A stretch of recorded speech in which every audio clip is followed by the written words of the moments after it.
گئے ہیں تب آپ نے نظام سے ٹکر مول لی اور اس نظام کو جڑ سے اکھیڑ کر پھینک دیا. بہت پیاری بات کہی ہے اکبر الہ آبادی نے، تو خاک میں مل اور آگ میں جل، جب خشت بنے تب کام چلے، ان خام دلوں کے عنصر پر بنیاد نہ رکھ، تعمیر نہ کر. ہمارے ہاں تحریکیں ہیں موبز کے ذریعے سے چاہتی کوئی چیز حاصل ہو جائے، خام دل، نہ ان کے دلوں میں ایمان، نہ ان کے عمل میں عمل صالح موجود، تو نتیجہ جو نکلے گا وہ پہلے سے معلوم ہے. صحابہ کرام مکے کے اندر خاک میں ملے، آگ میں جلے. یہ آپ کا ساحل قریبی ہے، یہاں پہ ریت ہوتی ہے نا، وہ ریت گیلی ہوتی ہے، اس کا آپ ایک گولا بنائیں اور شیشے پہ مارے، شیشہ کھڑا رہے گا، وہ بکھر جائے گی ریت. اسی ریت کو آگ میں ڈال کر پکا لیجئے ذرا، وہ روڑا جو بنے گا وہ ماریے تو کوئی نتیجہ نکلے گا کہ نہیں؟ خام ہے جب تک تو ہے مٹی کا ایک انبار تو، اور پختہ ہو جائے تو ہے شمشیر بے زنہار تو. یہ ہے طریق محمدی صلی اللہ علیہ وسلم. آخری سٹیج حضور کے اس انقلابی عمل میں جنگ ہے، دو طرفہ جنگ. یقاتلون فی سبیل اللہ فیقتلون ویقتلون، اللہ کی راہ میں قتال کرتے ہیں، قتل کرتے بھی ہیں، قتل ہوتے بھی ہیں. بدر میں 70 قرشی سردار مارے گئے، احد میں 70 صحابہ شہید ہو گئے. کوئی ضمانت نہیں ہے کہ تم جنگ میں جاؤ تمہیں کوئی نقصان نہیں ہوگا، نہیں. لیکن یہ ہے کہ آج کے دور میں اس مسئلے میں خصوصی اجتہاد کی ضرورت ہے. وہ میں پھر کسی اور موضوع پر گفتگو کرتے ہوئے آپ کے سامنے رکھوں گا کہ دو طرفہ جنگ کی بجائے ایک اور راستہ ہے جس کی سب سے پہلے نشاندہی کرنے والے مہاتما گاندھی تھے. Non violent, naan cooperation. ہم نے تو انگریز کو کچھ نہیں کہا، ہم تمہارے کپڑا نہیں پہنیں گے تمہارا، ہم تو چرخہ کاٹیں گے، سوت کاٹیں گے، اس سے اپنی کھدر بنائیں گے، وہ پہنیں گے. اور کتنی بڑی چوٹ لگ گئی ان پر، کپڑوں کے انبار لگتے جا رہے ہیں، اتنی بڑی مارکیٹ کھوئی گئی. لیکن ہم نے تو کچھ نہیں کہا. انہوں نے قانون تو نہیں بنایا ہوا تھا کہ ہمارا کپڑا ضرور پہنو گے تم. Non violent, naan cooperation. پھر آیا نان وائلنٹ سول ڈسوبیڈینس. پرماتما نے سمندر میں نمک پیدا کیا، ہم پرماتما کے سمندر سے پرماتما کا نمک لینے جا رہے ہیں. اس کا مطلب کیا تھا؟ You have challenge the taxation policy of British India. اب لاٹھیاں پڑی، جیلیں بھری، ہوا کہ نہیں؟ لیکن انہوں نے کوئی تشدد نہیں کیا، عدم تشدد. اس سے اگلا مرحلہ ہندوستان میں آیا ہی نہیں. دوسری جنگ عظیم کے بعد انگریز اتنا کمزور ہو چکا تھا، وہ فیصلہ کر چکا تھا اب اتنی دور دراز موضوعات کو ہم قابو میں نہیں رکھ سکتے، لہذا وہ بستر طے کر رہا تھا اپنا. ذرا سوچئے، سونے کی چڑیا ہاتھ سے نکل رہی ہے، لیکن کیا کسی انگریز نے کسی ہندوستانی کو مارا؟ کیا کسی ہندوستانی نے کسی انگریز کو مارا؟ آپ شیر کے منہ میں سے وہ سنہری چڑیا نکال رہے ہیں، لیکن نہ کسی انگریز نے کسی ہندوستانی کو، نہ مسلمان کو، نہ ہندو کو، نہ کسی مسلمان نے اور نہ کسی ہندو نے انگریز کو مارا. آپس میں لڑے ہیں، یہ بالکل دوسری بات ہے، اٹس اے ڈفرنٹ سٹوری. آپس میں قتل عام ہوا ہے، لیکن یہ آزادی تو ملی ہے ان کے دینے سے. وہ جا رہے تھے خود ہی. آپ کو معلوم ہوگا کہ انہوں نے ڈیٹ فکس کی تھی 48، لیکن ماؤنٹ بیٹن نے 47 کے اندر کہا بس جانا ہے ہم نے. آخری سٹیج جو اس پروسیس کی ہے وہ ایران میں امام خمینی کا جو انقلاب آیا وہ تھا ان آرمڈ ریوولٹ. ہم کسی کو نہیں ماریں گے، ہم پر گولیاں چلیں گی، سینوں پر کھائیں گے. 20,000 سے لے کر 30,000 تک آدمی مارے گئے.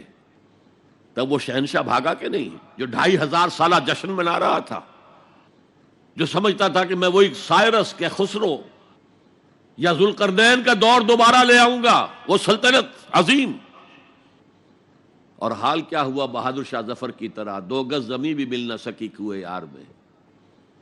یہ ہے آلٹرنیٹ عمل. اس پر پھر کبھی موقع ہوا تو تفصیل سے بھی گفتگو کروں گا. لیکن قرآن وہ کتاب ہے جس کے ذریعے سے حضور نے انقلاب برپا کیا.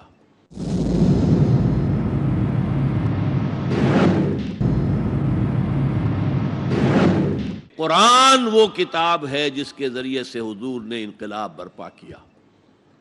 جیسے کہ داس کیپٹل وہ کتاب ہے جس کے ذریعے سے مونشویکس اینڈ بولشویکس نے رشیا میں انقلاب برپا کیا. نیست پیغمبر ولیکن در بغل دارت کتاب.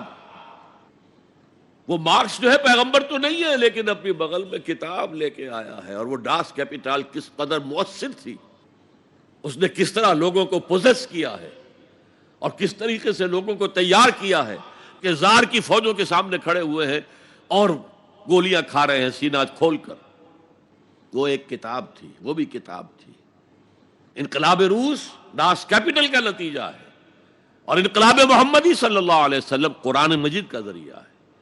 یہ ہے اس دور میں نے بتایا کہ سب سے بڑی ضرورت نظام عدل اجتماعی اور اس کو قائم کرنے کا سب سے بڑا ذریعہ قرآن حکیم. میں آپ حضرات کا بہت ہی ممنون ہوں, آپ نے میری خاصی طویل تقریر بڑی توجہ سے سنی ہے. اقول قولی ھذا واستغفر اللہ لی ولکم ولسائر المسلمین والمسلمات. جزاک اللہ ڈاکٹر صاحب. ہم آپ سے ایک نہایت ہی اثر انگیز اور بلیغ تقریر سن رہے تھے الحمدللہ.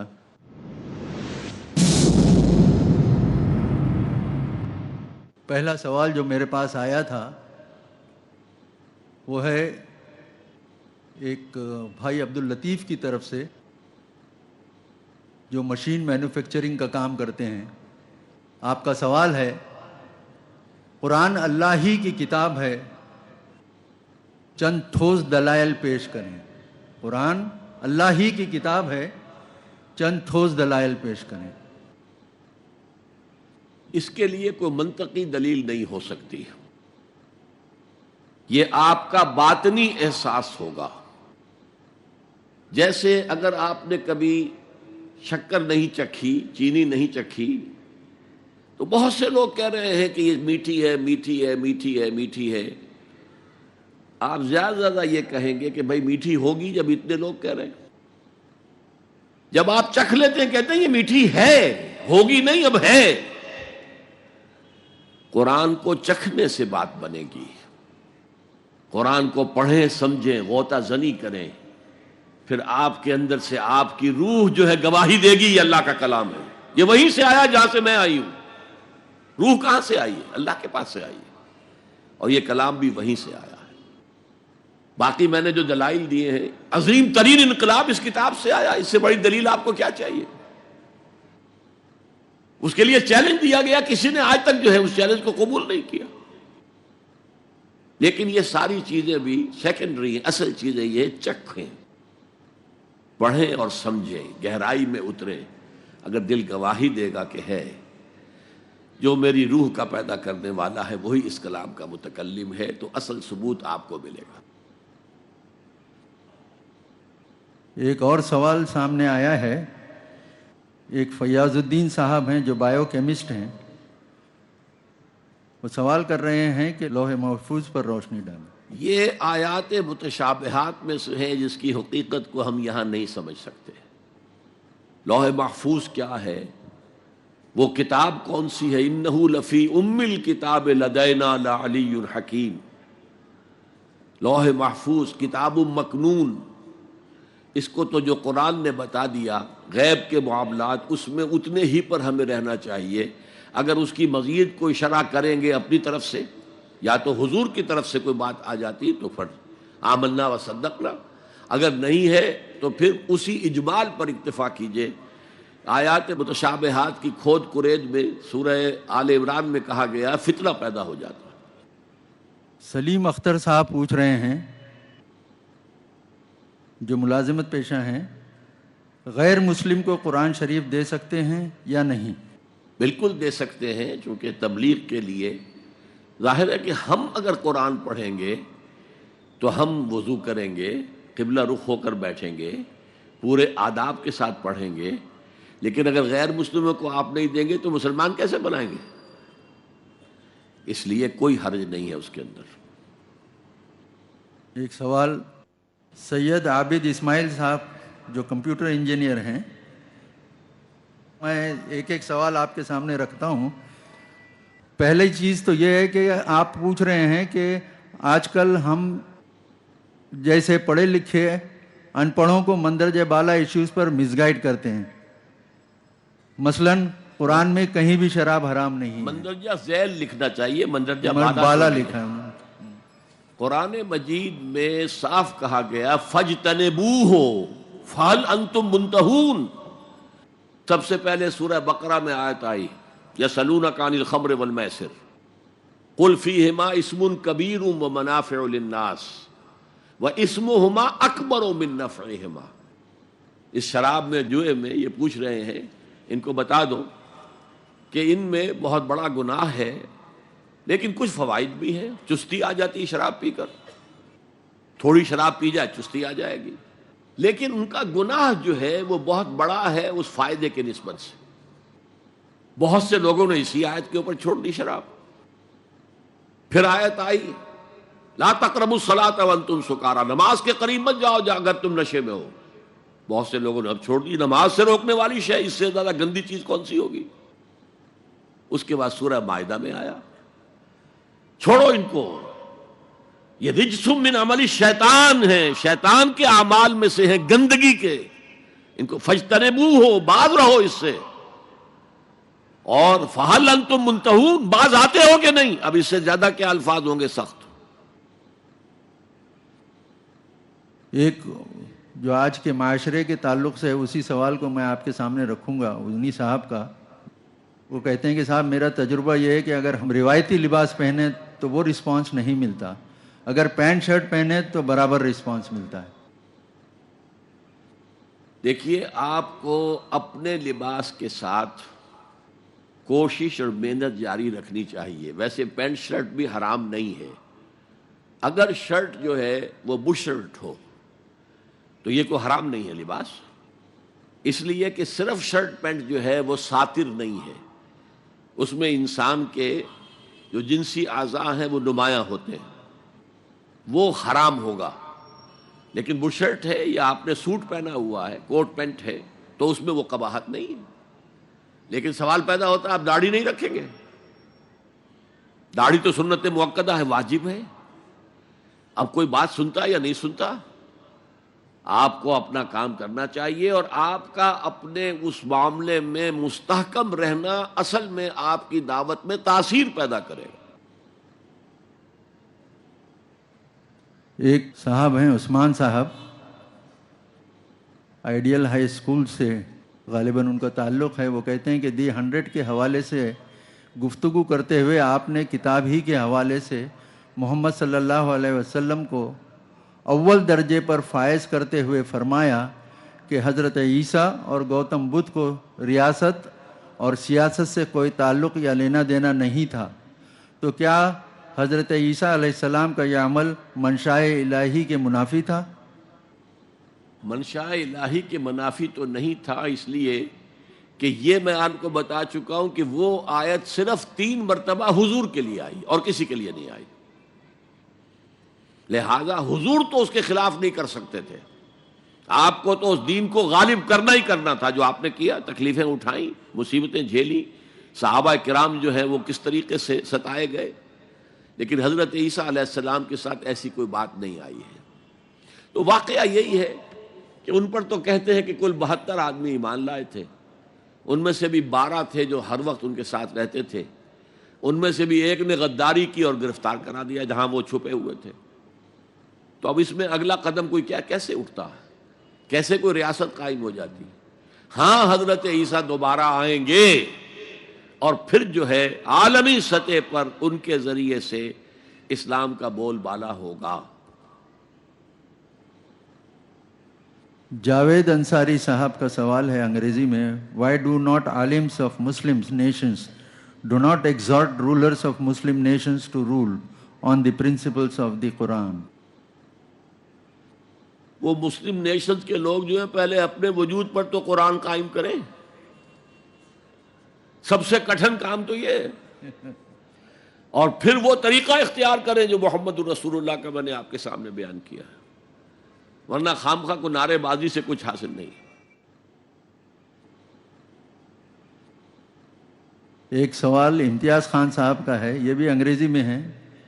Honorable respected Dr. Israr Ahmad Sahab, sir, as you mentioned in your letter, in your talk, the basic concept of Quran is only to be understood by the people whose mother tongue is Arabic. Sir, can you please explain the duty of us whose mother tongue is different from Quran? میں نے یہ کہا تھا کہ جو فصاحت اور بلاغت اور عذوبت ہے وہ ایک عربی سمجھ سکتا ہے. دیکھیے غالب کے کلام میں کیا ہے وہ انگریز سمجھ سکتا ہے. غالب کا ایک شعر جو ہے وہ آپ سنیں اور جھوم جائیں اور اس کا انگریزی میں ترجمہ کریں تو کچھ بھی نہیں اس میں. تو اس لیے میں آپ سے عرض کر رہا ہوں کہ قرآن مجید کے معجزے کی یہ شکل کہ اس میں فصاحت اور بلاغت اور عذوبت اپنی انتہا کو ہے, اس کو وہی اپریشیٹ کر سکتے ہیں. اس وقت جو انسان کو سب سے بڑی ضرورت ہے, the system of social justice, the politico socio economic system based on justice and fair play, اس کا سب سے بڑا معجزہ یہ قرآن ہے. اور سائنٹیفک فیکٹس جس طریقے سے آ رہے ہیں سامنے کہ جس سے قرآن کی جو حقانیت ہے اور مبرہن ہوتی جا رہی ہے. ایک دور وہ تھا کہ یہ سمجھتے تھے لوگ کہ زمین کھڑی ہے سورج چل رہا ہے. اگلا دور آیا سورج کھڑا ہے زمین چل رہی ہے. اس کے بعد دور آیا اور قرآن یہ کہہ چکا 1400 برس پہ کل فی فلک یسبحون, ہر شے جو ہے وہ تیر رہی ہے, سورج بھی, چاند بھی, سیارے, مریخ ہے, کوئی اور ہے, کل فی فلک یسبحون, یہ تو سب تیر رہے. تو اب اس آیت کو آج ہم خوب سمجھ سکتے ہیں. ماں کے پیٹ میں جو جنین ہے, امبریو, اس کے ڈیولپمنٹ کے جو سٹیجز ہیں, ایک بہت بڑا امبریولوجسٹ ہے doctor Cathal more of the Toronto university of Canada, جس کی ٹیکسٹ بکس جو ہیں امبریولوجی کے ضمن میں پوری دنیا میں چلتی ہیں.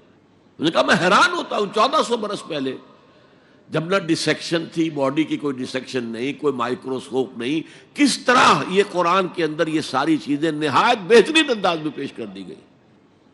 تو یہ جو ہے سورہ حامیم السجدہ کی ایک آیت ہے, سنریہم آیاتنا فی الآفاق وفی انفسہم حتی یتبین لہم انہ الحق. جیسے جیسے سائنٹیفک نالج آگے بڑھ رہا ہے, آپ کو معلوم ہے مورس بکائی نے پوری کتاب لکھ دی. He was a French surgeon.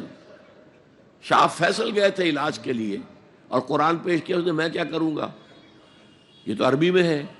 کہا میں تمہارے لیے یہ عربی سیکھنے کا بندوبست کر دیتا ہوں. ایک استاد بھیج دیا, اس نے سیکھی. اب اس نے قرآن پڑھا تو اس کی جو کتاب ہے the Bible, the Quran and science, اس میں کہتا ہے آج تک سائنس نے کوئی ایسی شے دریافت نہیں کی جس سے قرآن کی کوئی بات غلط ثابت ہوتی ہو, جبکہ بائبل میں بے شمار ایسی چیزیں ہیں کہ جو غلط ثابت ہو چکی. تو یہ سب ہے نا باتیں ہمارے سامنے موجود ہیں. مورس بکائی مسلمان ہو گیا, ڈاکٹر مائیکل ہارٹ نہیں ہوا, وہ بدقسمت ہے, اسے ہو جانا چاہیے تھا. اسی صاحب کا وہ سوال کا دوسرا حصہ تھا, what is the practical thing that we can do about it. About what? About Quran. عربی سیکھیں, اپنی آنکھ سے قرآن پڑھیں, یہ پریکٹیکل ہے. ٹرانسلیشن جب آپ پڑھتے ہیں تو آپ ٹرانسلیٹر کی نگاہوں سے قرآن پڑھ رہے ہیں. It's a second hand knowledge. First hand knowledge وہ ہوگا کہ عربی سیکھ کر آپ قرآن کو عربی میں سمجھیں, پھر وہ براہ راست آپ کے اندر جو ہے سرایت کرے گا. تیرے ضمیر پہ جب تک نہ ہو نزول کتاب, گرہ کشا ہے نہ راضی نہ صاحب کشاف. جب تک تمہارے دل پر قرآن براہ راست نہیں اترے گا تو نہ تفسیر کبیر جو ہے تمہیں کچھ بتا سکے گی, نہ تفسیر کشاف.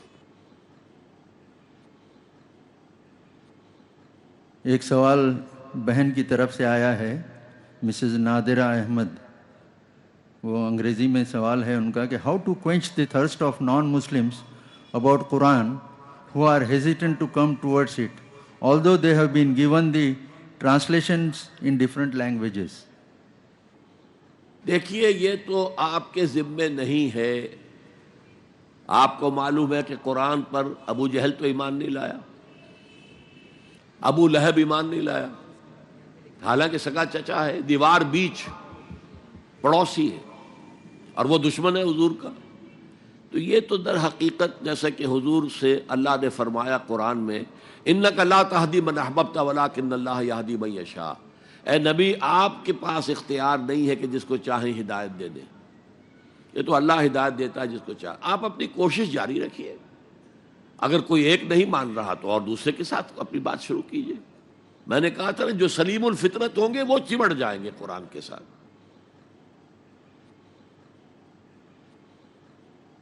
ایک سوال ہے, نام نہیں بتایا صاحب نے اپنا, ان کا سوال ہے کہ دعوت اسلام و قرآن ایک ہندوستانی مسلمان کیسے دے؟ میرے نزدیک کوئی فرق نہیں ہے ہندوستانی مسلمان میں اور پاکستانی مسلمان میں اور کسی اور مسلمان میں. آپ دعوت دیں, دین کی دعوت دیں, قرآن پڑھ کے انہیں سنائیں. آپ کو ایسے سرکلز بنائے جہاں آپ دعوت دیں غیر مسلموں کو بھی, وہاں قرآن کا مذاکرہ ہو, جیسا کہ میں نے کہا تھا صحابہ کرام کر رہے تھے. تو دعوت کا تو راستہ کھلا ہوا. محمد شاہد شیخ وہ سوال کر رہے ہیں کہ قرآن سے تکیہ نہ لگاؤ کا مطلب